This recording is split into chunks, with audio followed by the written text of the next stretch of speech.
ఈ గీత చదవడం వల్లే గురు నువ్వు చెడిపోయావు.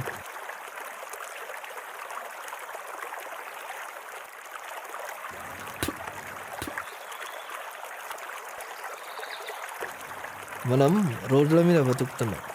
ఆశ, అహంకారం, కసి, ఆకలి ఇవే మనం నడిపించాలి. నిన్ను నన్నే కాదు, మనందరినీ నడిపించేది కర్మలు మాత్రమే. భ్రమలో బ్రతికేస్తున్నావు గురు, నిజంలోకి రా. మనం నడిపించేది ఆశ, ఆకలి అంతే. దేవుడు, కర్మలు కాదు. ఆశ లేని వాడికి చనిపోయిన వాడికి పెద్ద తేడా లేదు.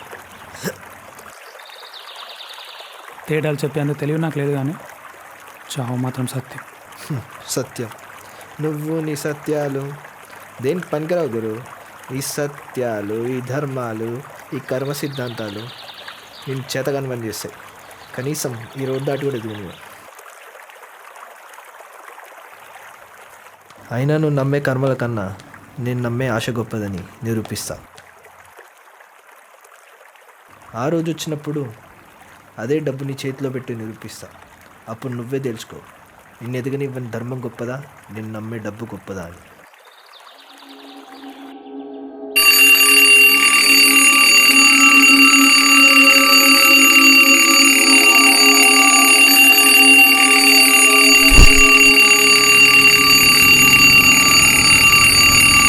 ఒక మనిషి అంతర్గత ప్రపంచాన్ని గ్రహించడం అసాధ్యం.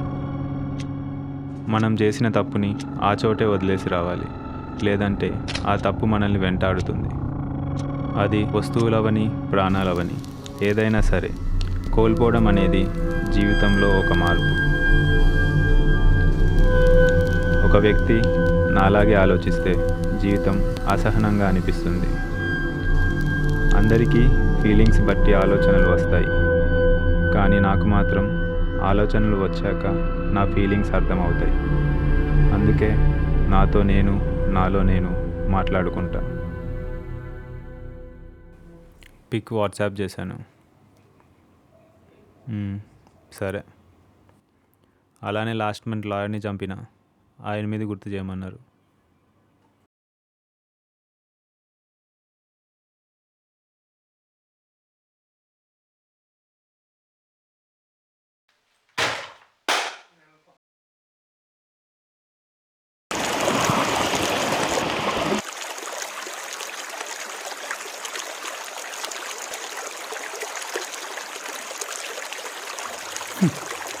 దొంగతనం చేసే వాళ్ళు ఏదైనా పని చేసుకుంటే బాగుంటుంది కదరా. దొరకకపోయి ఉంటే బిస్కెట్ బదులు బిర్యానీ తింటూ ఉండేవాళ్ళు. బిర్యానీ తిన్నా, బిస్కెట్ తిన్నా మధ్యాహ్నం అరిగిపోద్ది. ఆకలికి అరగడానికి మధ్యనే మన జీవితం. గుర్తుపెట్టుకో, అవసరం ఆశగా మారితే జీవితం చేదాడిపోయినట్టు.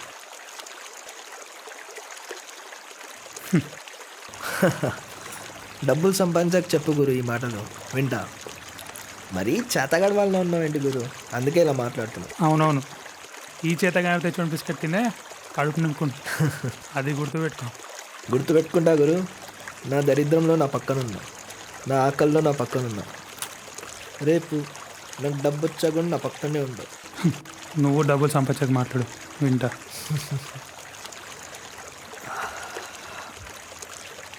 ఇదిగో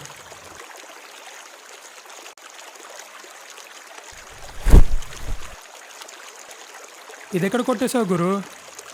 అవన్నీ నీకెందుకులే.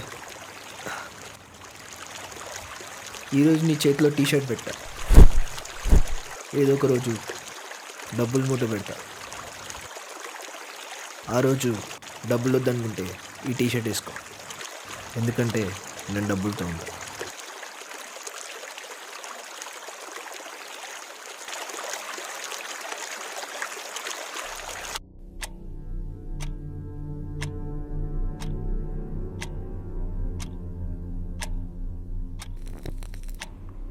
నాకు నేను ఎప్పుడూ చెప్పుకునే మాట, మన స్వభావంకి తగ్గట్టు బ్రతికే జీవితం తప్పు కాదు.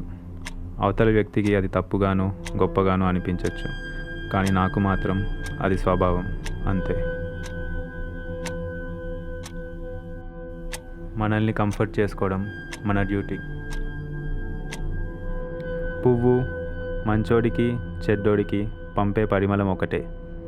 ఒక అల ఒకేలాగా గొప్పోడి కాలు తాకుతుంది, దుర్మార్గుడి కాలు తాకుతుంది.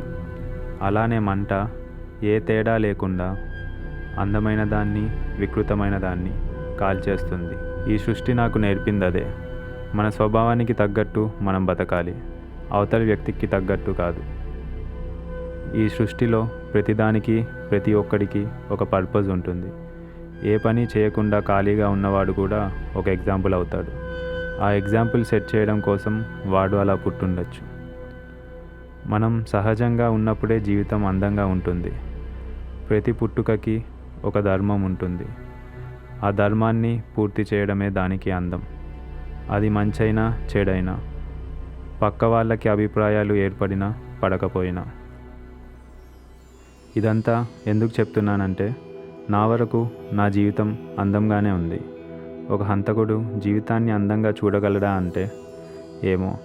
చావు చూస్తూ ఉన్నంతసేపు జీవితం అర్థమవుతుంది. చీకటిలో ఉండేవాడే వెలుగుని బాగా చూడగలడు. వెలుగు ఎక్కువ ఉన్నా కళ్ళు కనిపించవు, చీకట్లోనే కాదు. మాటలు నేర్చావు గురు నువ్వు. చెప్తున్నా గురు, డబ్బు మీద నాకున్న కోరిక నువ్వు చీకటితో పోలిస్తే నీకున్న కోరికలేనితనాన్ని నేను వెలుగుతో పోలుస్తా.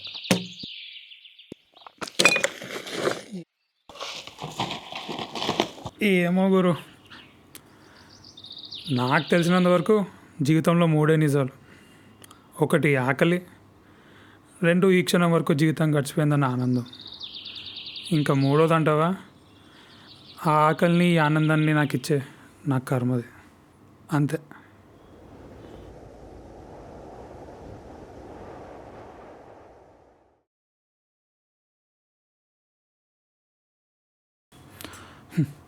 మనకు అర్హత ఉన్నప్పుడు జీవితంలో ప్రయత్నించకుండా అన్నీ దొరుకుతాయి. అదే అర్హత లేనప్పుడు ఎంత ప్రయత్నించినా దొరకవు. సరే గురు, సావగొట్టకు. ఇప్పుడేంటి, నాకు అర్హత లేదంటావా? అయినా ఇప్పుడే మాట్లాడా. ఏదో ఒక రోజు నీ చేతిలో డబ్బు పెడతా చూడు, ఆ రోజు ఆ డబ్బే నీకు సమాధానం ఇస్తుంది. సరే సరే, ఆ లోపు చావకుండా చూసుకో. చావా అంటే?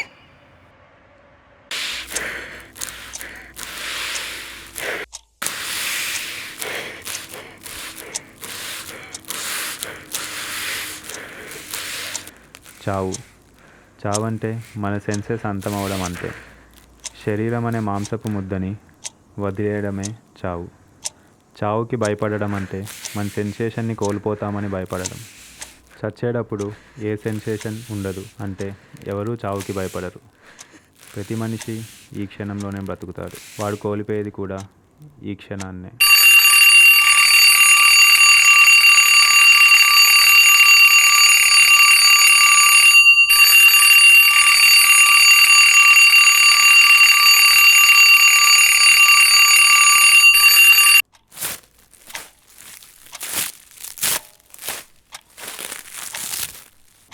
జీవితం అనేది మనం నడిచేటప్పుడు పక్క నుంచి ఎగిరి వెళ్ళిన పక్షి లాంటిది.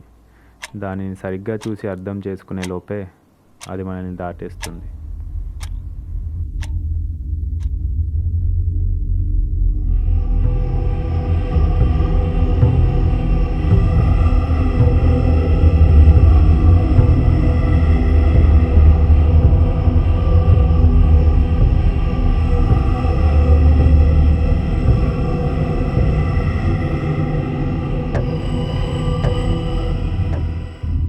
సిటీలో ఉండే బిగ్ షాట్స్ కోసం మర్డర్స్ చేస్తూ ఉంటా. చంపి ప్రూఫ్గా ఒక పిక్ తీసి పంపితే వాళ్ళు డబ్బులు పంపుతారు. నేను చంపిన వాళ్ళని అలానే వదిలి వచ్చేయాలి. ఆ బాడీస్ ఏమవుతాయి, ఎక్కడికి పోతాయి, ఆ మనిషి ఎవరు, నాకు ఏ డీటెయిల్స్ తెలియవు. చాట్‌జీపీటీకి ఒక కమాండ్ ఇచ్చినట్టు నాకు ఇస్తారు, నేను ఫాలో అవుతా. ఇలా ఎందుకున్నానంటే నా పరిస్థితులను బ్లేమ్ చేయాలా లేక నా డెసిషన్ని బ్లేమ్ చేయాలా నాకు తెలియదు. ఒక్కోసారి నా పరిస్థితులు ఎలా ఉన్నా నేను ఇంతే, నా స్వభావం ఇదే, అదే నాకు అనిపిస్తుంది.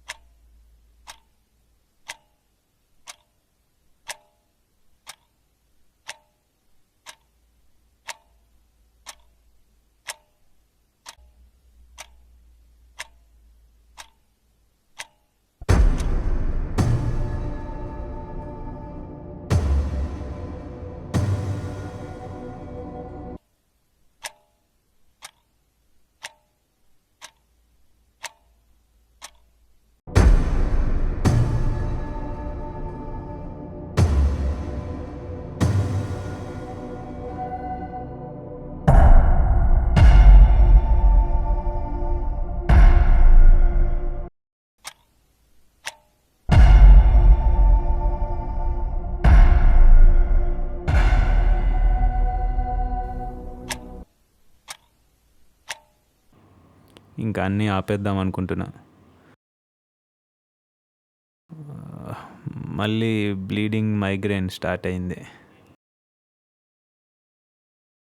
నా అమౌంట్ సెటిల్ చేసేయండి.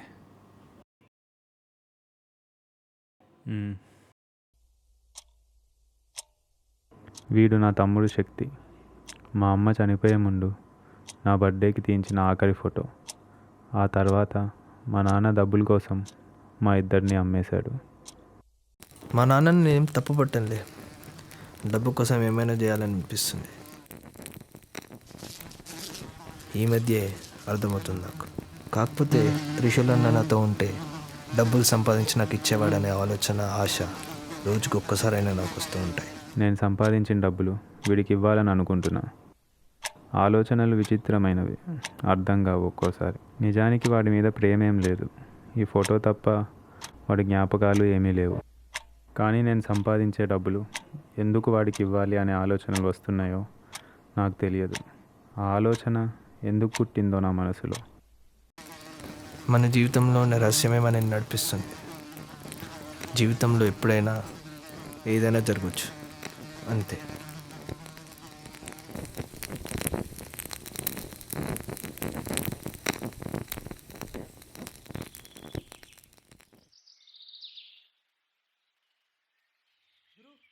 గురు గురు గురు లే గురు గురు లే గురు గురు పక్క గల్లీలో గొడవంట. పద వెళ్దాం, సురేష్ గారు పిలిచాడు. ఏం గొడవలు రా బాబు. పద గురు వెళ్దాం. మనలో ఉన్న కసిని తీర్చుకోవడానికి ఇది ఒక్కటే దారి. పద. ఉన్నది ఒకటే చొక్క, ఇది పోతే చలికాలంలో కష్టమే. ఏం కాదులే గురు, డబ్బులు దారిలో ఉన్నాయిగా, నేను ఇప్పిస్తా వచ్చాక. పద వెళ్దాం ఇప్పుడైతే. నువ్వు ఇన్నిసార్లు తలుచుకున్నందుకన్నా వచ్చేలా ఉందరా బాబు ఆ డబ్బు. గత 10 ఏళ్ళుగా చాలామందిని చంపాను. ఈ నిమిషం నుంచి నా చావు కోసం నేను వెయిట్ చేస్తున్నా. నేను చంపిన వాళ్ళ కోసం ఏం సారీ ఫీల్ అవ్వట్లేదు. నా పర్పస్ నేను కంప్లీట్ చేశానే అనుకుంటున్నా.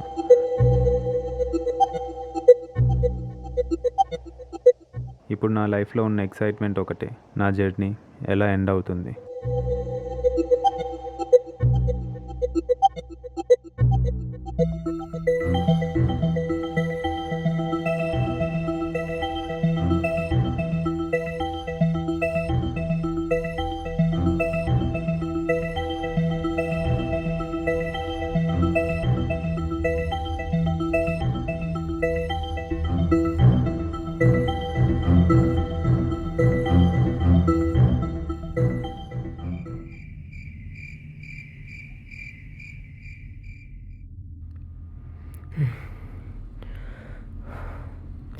ఎలా ఓపెన్ చేయాలి దీన్ని ఇప్పుడు?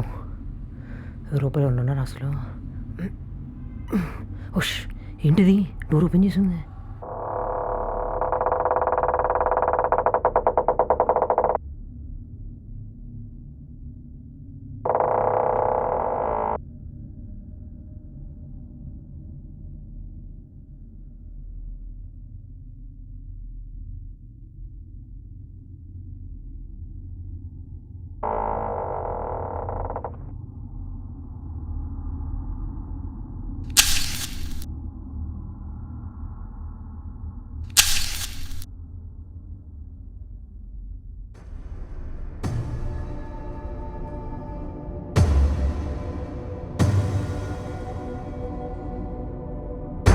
కూర్చో.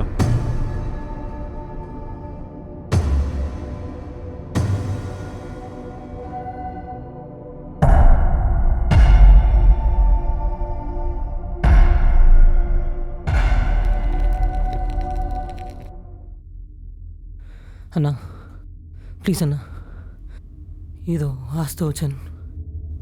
డబ్బులు చూడగానే మైండ్ అసలు పనిచేయట్లేదన్నా. అన్న అన్న ఏం తీసుకురాలేదు, ఏం తీసుకెళ్ళట్లేదు. ఎలా వచ్చానో అలానే వెళ్ళిపోతున్నా. నేను మర్చిపోతాను, నువ్వు మర్చిపో అన్న ప్లీజ్.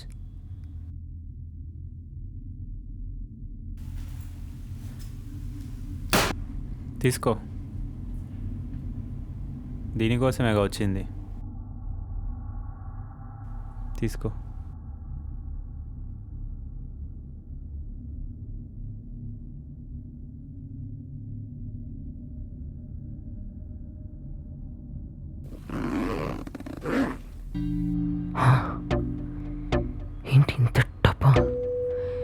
అసలు ఎందుకు ఇచ్చాడు నాకు?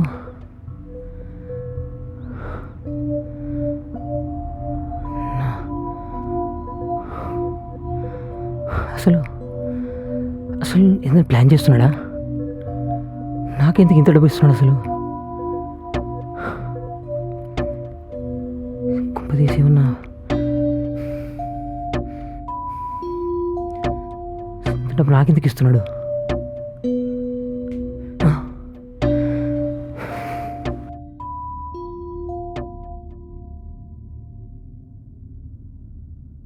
నాకు కంపెనీ ఇస్తావా?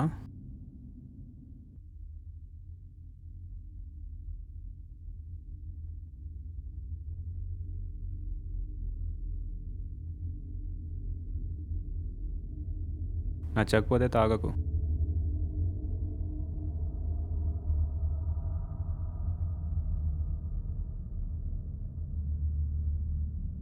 అన్నా ఏదైనా ప్లాన్ చేసావా? నన్ను వదిలేనా ప్లీజ్. ఆగు.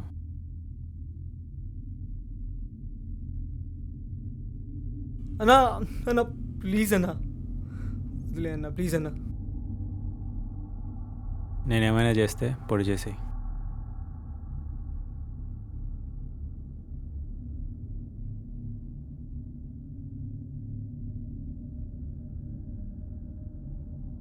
కాసేపు నాతో మాట్లాడి ఆ డబ్బులు తీసుకుని వెళ్ళిపో. నాకు ఈ డబ్బు మీద కానీ నా ప్రాణం మీద కానీ ఆశ లేదు, ప్రేమ కూడా లేదు.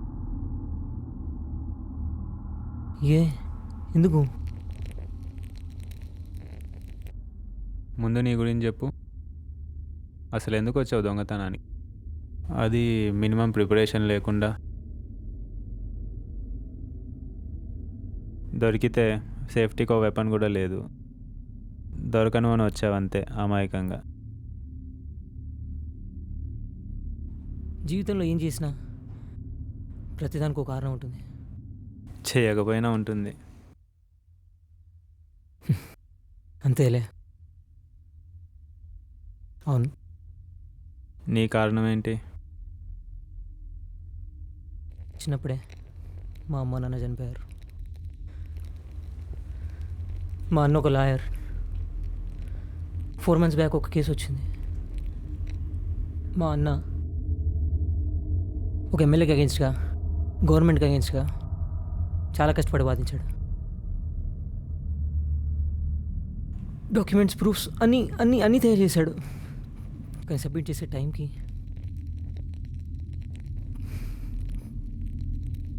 కనిపించకుండా పోయాడు. పేపర్లో యాడ్ ఇచ్చాం, న్యూస్ వేసాం, పోలీస్ స్టేషన్లో కంప్లైంట్ ఇచ్చాం, కానీ ఇన్వెస్టిగేషనే లేదు. చుట్టాలు కూడా సహాయం చేయలేదు మాకు.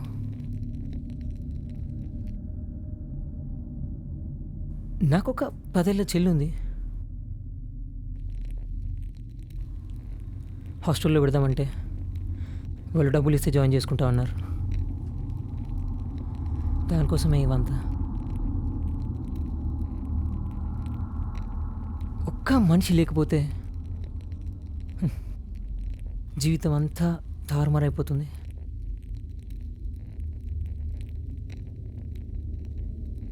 ఎంత డిపెండ్ అయి బతికానో అని నాకు ఇప్పుడు అర్థమవుతుంది.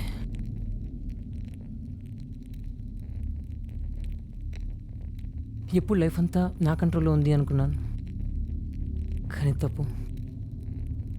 మా అన్న సంపాదించి పెడుతుంటే కేర్లెస్గా ఇష్టం వచ్చినట్టు ఖర్చు పెడుతూ ఉండే అనమాట.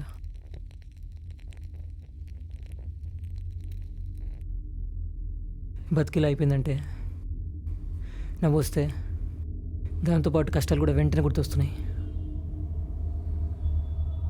నవ్వు పోతుంది, కానీ కష్టాలు మాత్రం అలానే గుర్తుంటున్నాయి. మా నాన్న నన్ను అమ్మేశాడు 10,000కి. అది నా విలువ.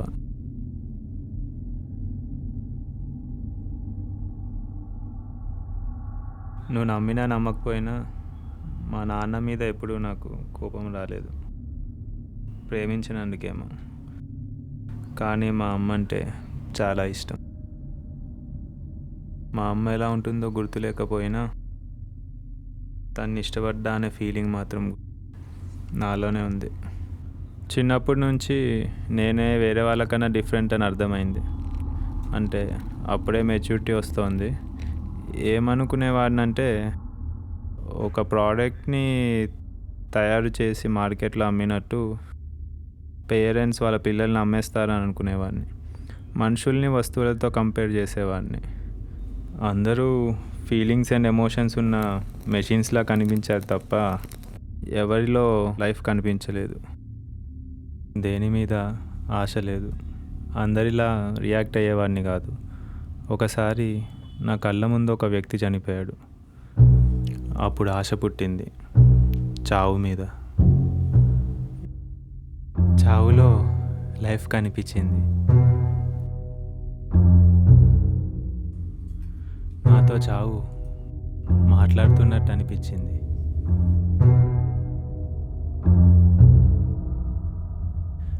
వినడానికి నీకు ఎలా ఉందో నాకు తెలియదు, కానీ మెల్లగా దాన్ని అర్థం చేసుకోవడానికి ట్రై చేశా.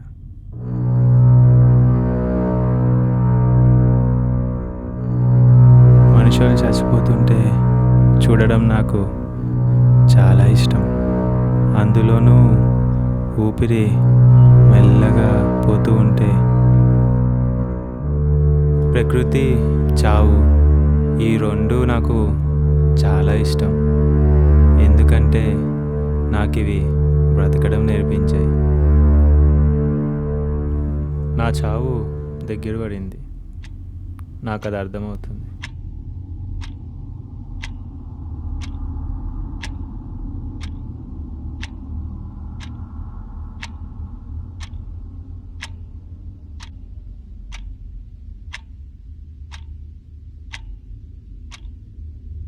నేను సంపాదించిన డబ్బులన్నీ నా తమ్ముడికి ఇవ్వాలి, కానీ ఎక్కడుంటాడో తెలీదు.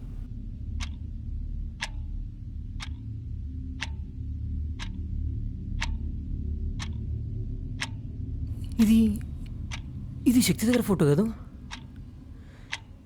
ఈరోజు మధ్యాహ్నం జరిగిన గొడవలో నేనే తిని చంపేశా. ఎక్కడుంటాడు?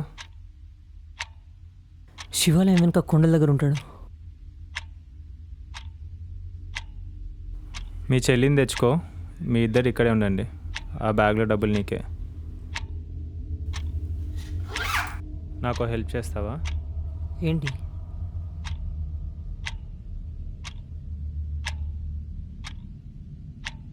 నేను వెళ్ళిన 2 అవర్స్కి పోలీసులకు కాల్ చేయి. నా గురించి చెప్పి నేను సరెండర్ అయిపోతా.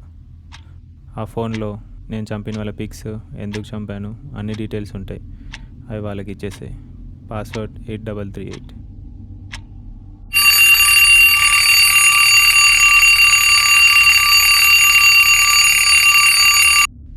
ఎందుకు? నాకు అర్థం అవట్లేదు. కోపంలో చేసిన తప్పు కన్నా కోరికతో చేసిన తప్పు గొప్పది, చాలా చెడ్డది. ఇందాకటి వరకు లైఫ్కి పర్పస్ ఉంటుందని తెలుసు, కానీ ఇప్పుడు కొన్ని క్షణాల ముందు నా పర్పస్ నాకు అర్థమైంది. ఆ లిస్ట్ అండ్ ఫోన్ వాడికి ఎందుకు ఇచ్చానంటే, కొన్ని రోజుల ముందు వాడి అన్నని చంపింది నేనే. వాళ్ళ అన్నని చంపినందుకు వచ్చిన డబ్బులే వాడికి ఇచ్చాను. వాళ్ళ అన్న చావు, వీడి బ్రతుకు రెండు నా చేతుల ద్వారా సాగిపోయాయి. వాడి వల్ల నాకు నా తమ్ముడి విషయం తెలియడం ఏంటో ఈ వింత. జీవితంలో ఉండే అందమైన అనుభూతిని తెలుసుకోగలం, బ్రతకగలం, కానీ మాటల్లో చెప్పలేము.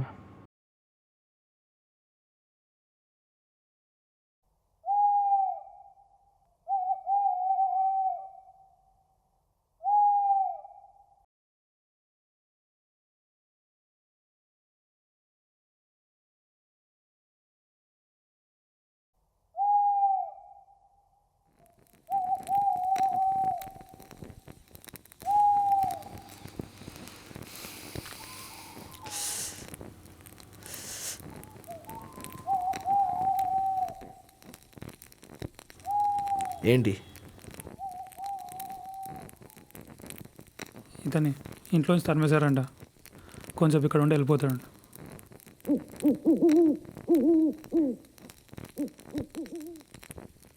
మీరు మాట్లాడుకోండి, నేను ఎప్పుడే వస్తాను.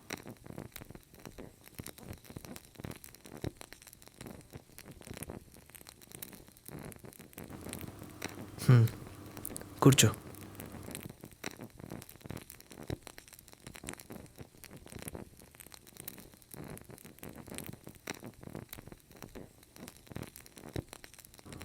చూడు చూడు, బాగా చూడు. రేపటి నుంచి ఇక్కడే ఉండాలిగా, అలవాటు చేసుకో. దెబ్బలు, ఆకలి తట్టుకునే శక్తి ఉందా? 3 రోజులు ఆకలితో ఉండి 3 దెబ్బలు ఒంటి మీద ఉన్నప్పుడే నువ్వు తోపు. అప్పటి వరకు దేనికి పనికిరావు.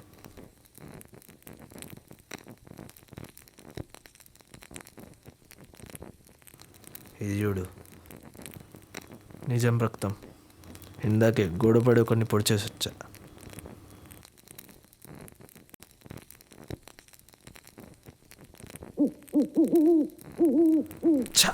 చొక్కా తినిందంటే నా పరువు పోయినట్టే. దెబ్బలు తినేసి వచ్చా అనుకుంటారు అందరూ.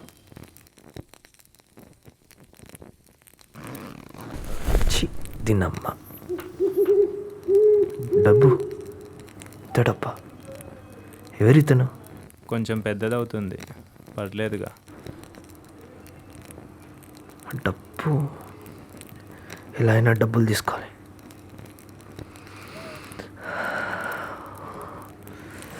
ఎలా తీసుకోవాలి? ఇక్కడే ఉండమని అడుగుదామా? ఏదో ఒకటి చేసి ఈరోజు డబ్బులు తీసేసుకోవాలి. Life set. నువ్వు నాకు నచ్చవు. నువ్వు మంచంలో ఉన్నావు. ఇక్కడే ఉండు కావాలంటే. ఒక్క రాత్రి ఎందుకు? కావాల్సిన రోజులు ఇక్కడే ఉండు. లేదు, కుదరదు. సర్లే, నీ ఇష్టం. నువ్వు పెద్దల్లో ఉన్నావు. నన్ను తమ్ముడు లాంటి వాడు అనుకో. అంటే చొక్కా ఇచ్చావుగా, ఏం ఆలోచించకుండా. మంచి మనసు నీది. రోడ్డు మీద పడ్డా కూడా సాయం చేస్తున్నావు, ఒక అన్న ఒక తమ్ముడికి చేసినట్టు. డబ్బులు ఎలా తీసుకోవాలరా? మాట్లాడేది ఎక్కువ ఉంది, ఇంకెంతసేపు మాట్లాడేది, ఎలా కాకబెట్టాలి. వీడు ఉండేలా లేడు. ఏదో ఒకటి చేసి డబ్బులు మాత్రం తీసేసుకోవాలి. నేను త్రిశూల్ అని చెప్పాలా? చెప్పా, ఇంకా లాభం లేదు. సరే, ముందు డబ్బులు ఇచ్చేసి వాడు హ్యాపీగా ఫీల్ అయ్యాక చెప్పు. ఆలోచించు.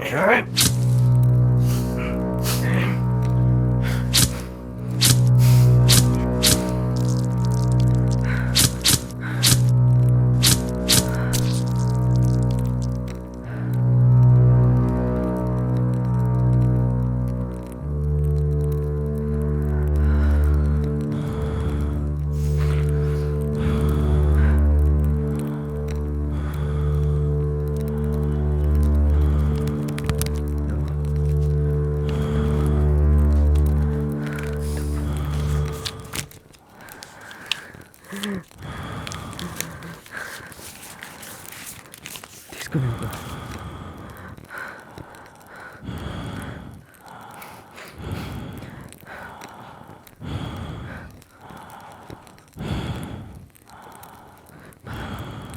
వెళ్ళిపో.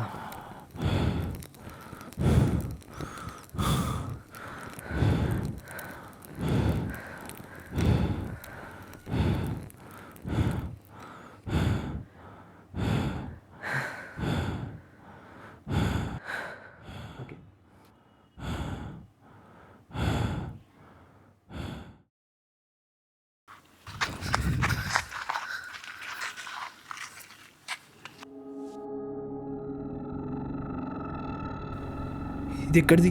మీ అన్న త్రిశూల్. మా అన్న చంపేశావా? త్రిశూలా? తొందరపడ్డావురా. ఆ డబ్బులు నీకు ఇవ్వడానికి వచ్చాడురా. మొత్తం నాశనం చేసావు. త్రిశూల్ అని నాకు ముందే చెప్పొచ్చుగా. నాకు ముందే ఇప్పుడు డబ్బులు ఇవ్వాల్సిందిగా. నేనేం తప్పు చేయలేదు. అయినా నాకు వాడి మీద ప్రేమ ఏం లేదు. ఈ డబ్బులు నీ దగ్గర పెట్టుకో, తీసుకొని వెళ్ళు. ఏం మాట్లాడుతున్నావురా? చెయ్యి, నా కొద్ది డబ్బులు. ఏ గురు, ప్లీజ్ గురు, నువ్వు నా జీవితంలో చాలా చేస్తావు, ఇది ఒక్కటి చెయ్యి ప్లీజ్. తీసుకొని వెళ్ళిపో గురు, నేను మళ్ళీ వస్తా. వెళ్ళు గురు. రేయ్, ఆశపడింది అనుభవించాలన్నా కర్మ ఉండాలి.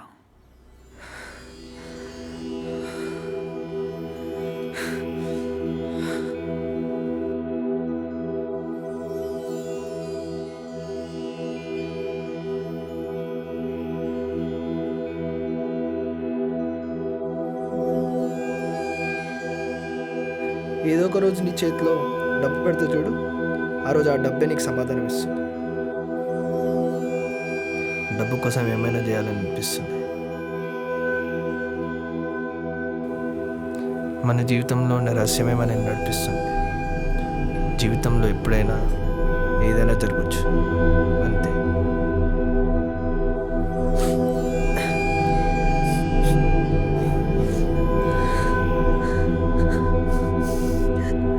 కాకపోతే త్రిశూలన్న నాతో ఉంటే డబ్బులు సంపాదించి నాకు ఇచ్చేవాడనే ఆలోచన, ఆశ రోజుకు ఒక్కసారైనా నాకు వస్తూ ఉంటాయి.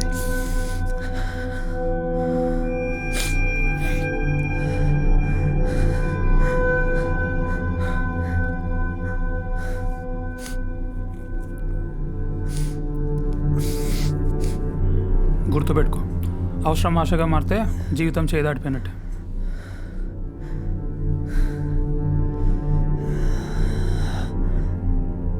త్రిశూలన్న నాకు ముందే చెప్పొచ్చుగా, నాకు ముందే చెప్పి డబ్బులు ఇవ్వాల్సిందిగా. నేనేం తప్పు చేయలేదు, అయినా నాకు వాడి మీద ప్రేమ ఏం లేదు.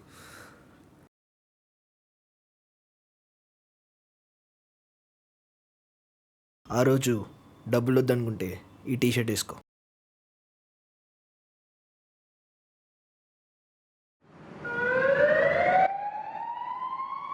సార్, ఇక్కడ నుంచి ఎవడో పారిపోతున్నారు సార్.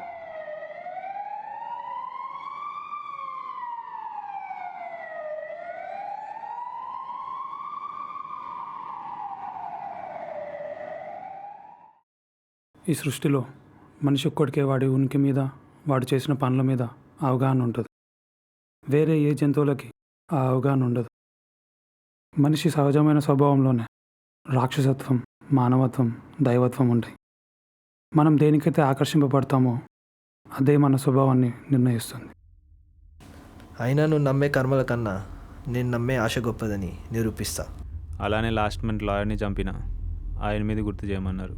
కాకపోతే త్రిశూలన్న నాతో ఉంటే డబ్బులు సంపాదించి నాకు ఇచ్చేవాడనే ఆలోచన, ఆశ రోజుకు ఒక్కసారైనా నాకు వస్తూ ఉంటాయి. నేను సంపాదించిన డబ్బులు వీడికి ఇవ్వాలని అనుకుంటున్నా.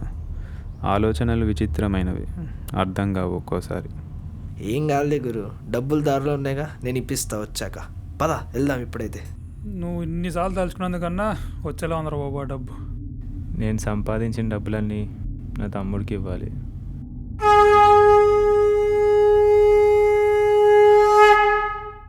ఆలోచనలు స్థిరంగా ఉండవు. అవి ఒక్కసారి మన మెదడు నుంచి ఉనికిలోకి రాగానే కదలడం మొదలవుతాయి. వెళ్ళే ప్రతి చోట అలల వంటి ప్రభావాలను సృష్టిస్తూ, వేరే వాళ్ళని ప్రభావితం చేస్తూ, వాళ్ళ జీవితాన్ని మన జీవితంతో ముడివేస్తాయి. ఒక సాలెగూడులాగా. డబ్బు వరకే చూస్తే ఇది ఒక కథ.